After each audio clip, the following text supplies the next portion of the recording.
Om Swastiastu. Assalamualaikum warahmatullahi wabarakatuh. Shalom Namo Buddhaya, salam sejahtera untuk kita semua. Terima kasih kami ucapkan kepada Ibu Igusti Ayusri Diana Putri, SKM MPH, selaku dosen mata kuliah Etika Profesi dan Hukum Kesehatan, yang telah memberikan kami kesempatan untuk menyampaikan materi kali ini yang membahas tentang implikasi hukum kesehatan pada pelayanan kesehatan. Baik, sebelum kami mempresentasikan materi, izinkan saya memperkenalkan terlebih dahulu anggota kelompok kami.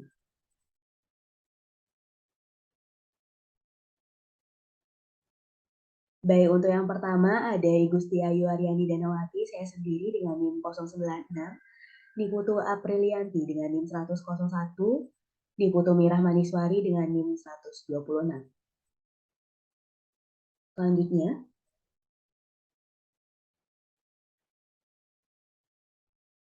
baik, berikut adalah topik yang akan kami sampaikan. Yang pertama ada etika, yang kedua pengertian hukum kesehatan, dan yang ketiga ada implikasi hukum kesehatan pada pelayanan kesehatan. Selanjutnya,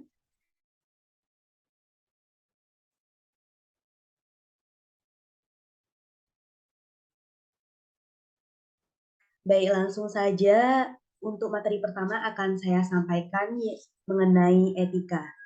Jadi etika berasal dari bahasa Yunani kuno, yaitu ethos, yang memiliki arti sifat, watak, adat, kebiasaan, dan tempat yang baik. Jadi etika dapat diartikan sebagai konsep penilaian sifat kebenaran atau kebaikan dari tindakan sosial berdasarkan kepada tradisi yang dimiliki oleh individu maupun kelompok. Jadi dalam perkembangannya, etika dapat dibagi menjadi dua, yaitu etika perangai dan etika moral. Untuk etika perangai adalah adat istiadat atau kebiasaan yang menggambarkan perangai manusia dalam hidup bermasyarakat di daerah dan waktu tertentu. Untuk sedangkan etika moral yaitu berkenaan dengan kebiasaan berperilaku baik dan benar berdasarkan kodrat manusia. Selanjutnya,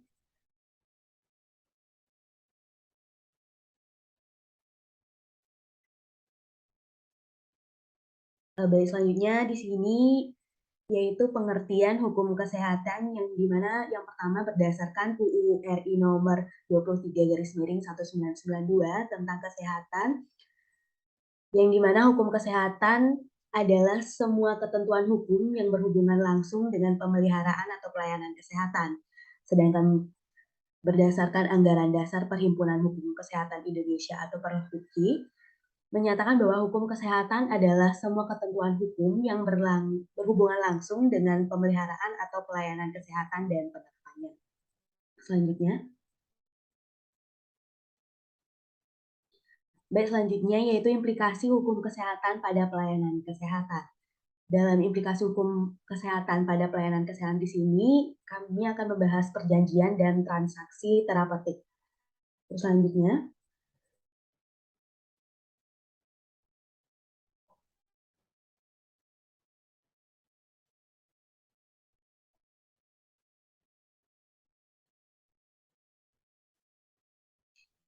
Selanjutnya yaitu yang pertama membahas mengenai perjanjian, yang dimana perjanjian adalah suatu peristiwa yang terjadi ketika para pihak saling berjanji untuk melaksanakan perbuatan tertentu. Next.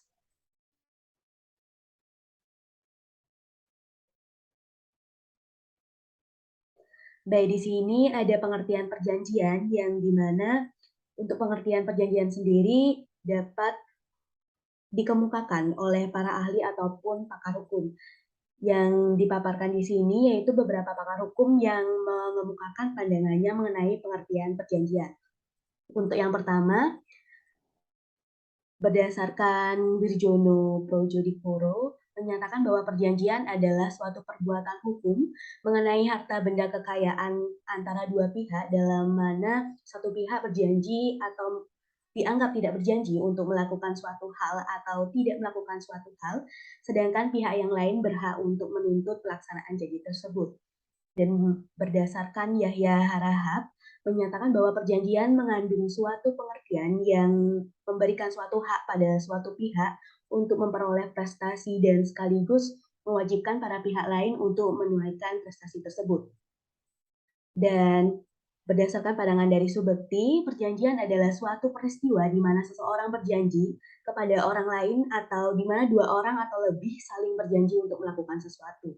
Dan berdasarkan pandangan Suditmu Mertokusumo, perjanjian adalah suatu perbuatan hukum yang berdasarkan dua atau yang didasarkan atas kata sepakat untuk menimbulkan akibat hukum. Jadi berdasarkan beberapa pengertian perjanjian tersebut dapat disimpulkan bahwa suatu perjanjian dapat menjadi suatu perbuatan hukum jika ada kata sepakat di antara kedua belah pihak. Baik, untuk materi selanjutnya akan disampaikan oleh saya. Terima kasih.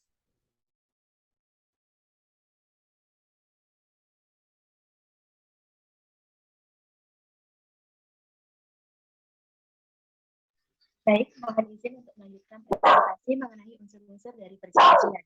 Unsur-unsur perjanjian sendiri ini dikemukakan oleh Sudikmo Mertokusumo pada tahun 1999. Unsur yang pertama yaitu mengenai unsur esensialia. Unsur esensialia ini adalah dalam perjanjian mewakili ketentuan-ketentuan berupa prestasi-prestasi yang wajib dilakukan oleh salah satu pihak ataupun lebih, di mana unsur esensialia ini pada umumnya dipergunakan dalam memberikan rumusan, definisi, ataupun pengertian dari suatu perjanjian. Yang kedua yaitu adanya unsur naturalia. Naturalia ini merupakan unsur, yaitu unsur yang tanpa diperjanjikan secara khusus dalam suatu perjanjian atau secara diam-diam dengan sendirinya dianggap ada dalam perjanjian. Karena itu merupakan sudah pembawaan atau melekat pada perjanjian. Selanjutnya yang ketiga yaitu adanya unsur aksidentalia.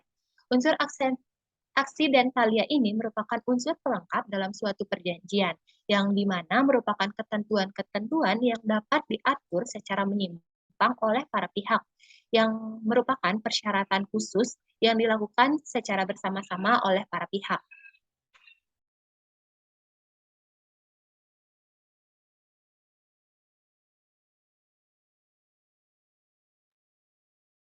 Selanjutnya yaitu asas-asas perjanjian.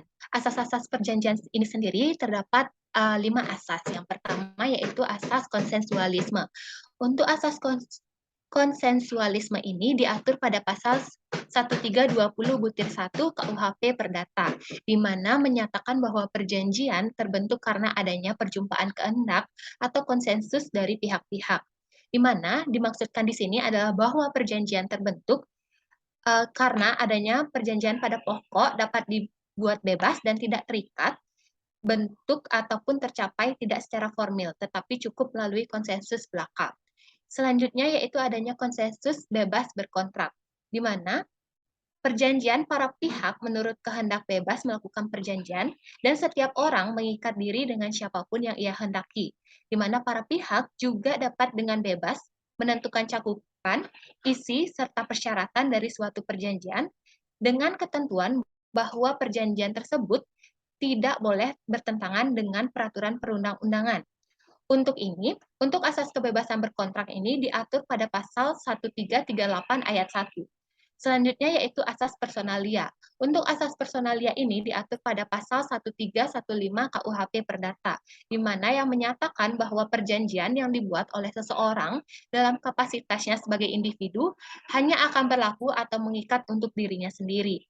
Selanjutnya yaitu asas itikat baik. Untuk asas itikat baik sendiri diatur pada pasal 1338 ayat 3 KUHP Perdata, di mana mengenai asas itikat baik sendiri dalam perjanjian menyatakan bahwa perjanjian itu harus dilakukan dengan itikat baik. Selanjutnya yaitu asas pasca sunt servanda yang diatur pada pasal 1338 ayat 1 KUHP Perdata, yang menyatakan adalah di mana asas ini adalah suatu kontrak yang dibuat secara sah oleh para pihak, mengikat para pihak tersebut secara penuh sesuai isi kontrak tersebut. Di mana pada pasal 1338 ayat 1 KUHP Perdata menyatakan perjanjian mengikat pihak-pihak yang melakukan perjanjian. Selanjutnya,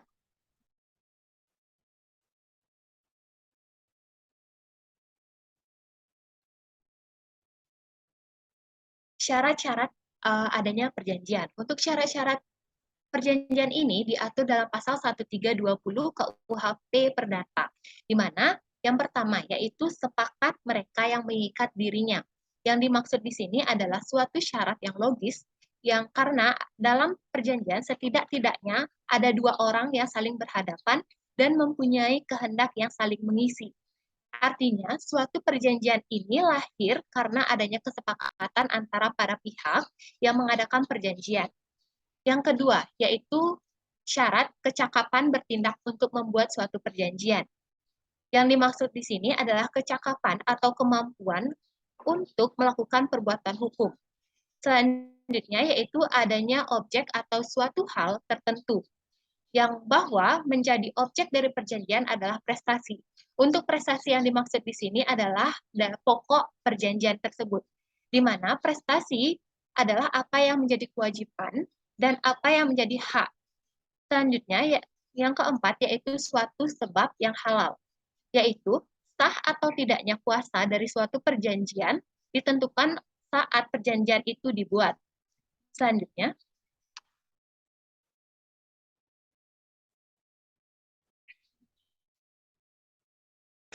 yaitu kami akan membahas mengenai transaksi terapeutik. Transaksi terapeutik ini merupakan kegiatan di dalam penyelenggaraan praktek dokter berupa pemberian layanan medis. Untuk materi selanjutnya akan dijelaskan oleh rekan saya. Terima kasih.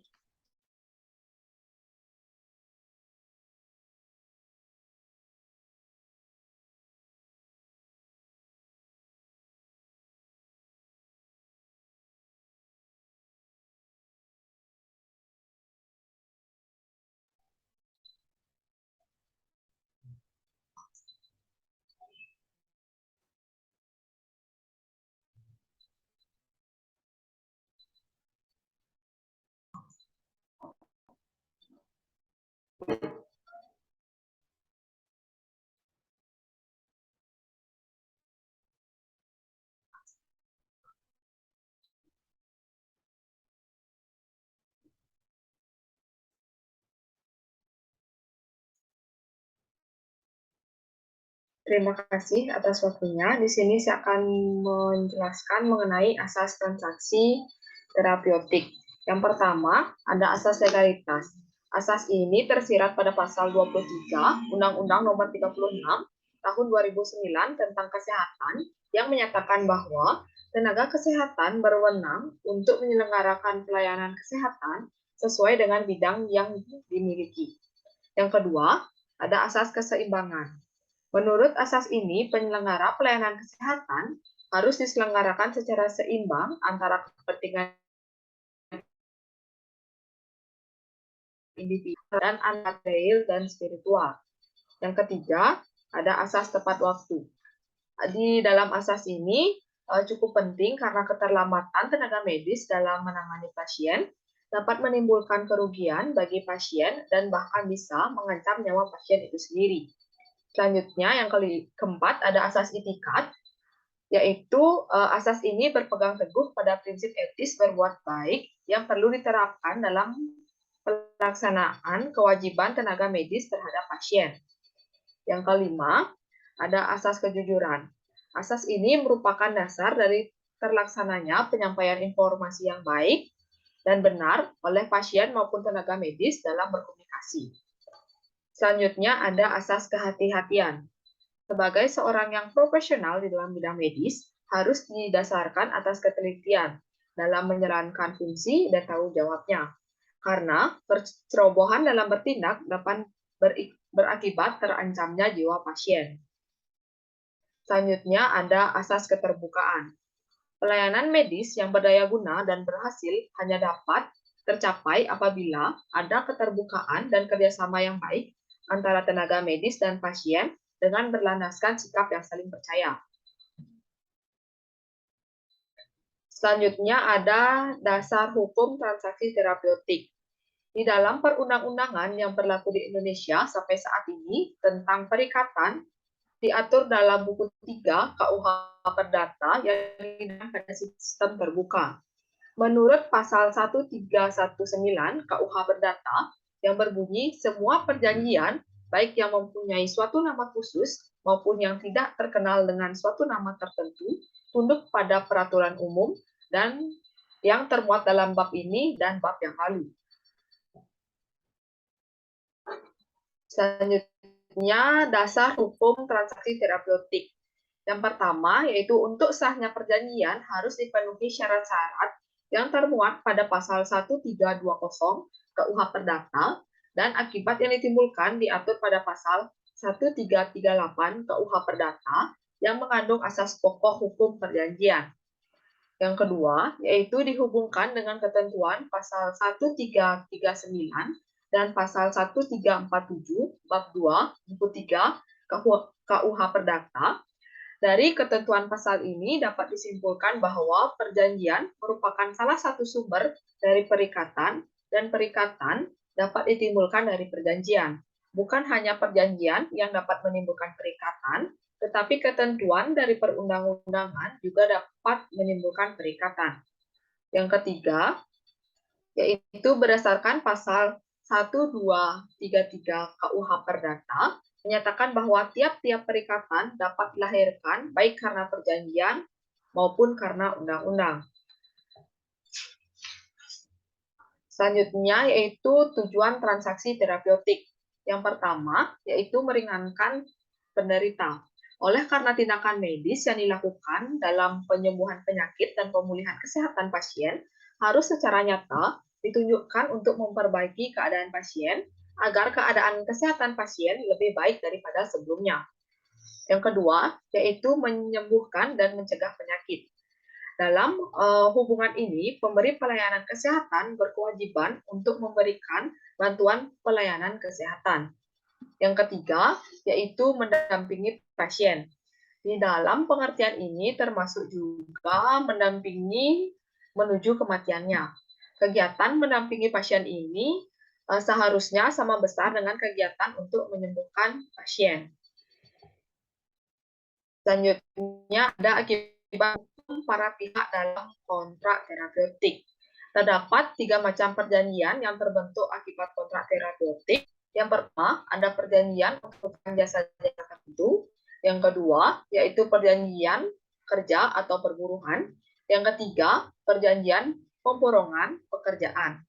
Hukum perjanjian yang menganut sistem terbuka dan menganut asas konsensualisme. Selanjutnya yaitu akibat hukum dan bukannya perjanjian. Menurut pasal 1338 KUH Perdata yang berbunyi, semua perjanjian yang dibuat secara sah berlaku sebagai undang-undang bagi mereka yang membuatnya.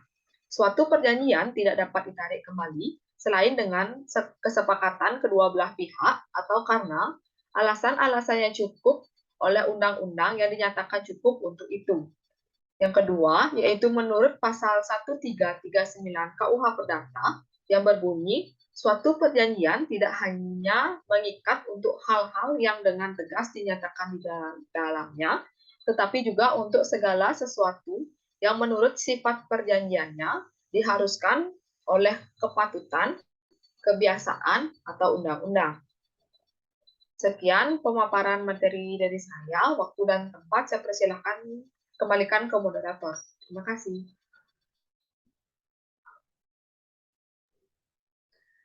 Baik, sekian yang dapat kelompok kami sampaikan. Mohon maaf apabila dalam penyampaian terdapat kesalahan. Dan akhir kata kami ucapkan terima kasih. Om Santi, Santi Om. Assalamualaikum warahmatullahi wabarakatuh. Shalom, nama budaya, salam sejahtera untuk kita semua.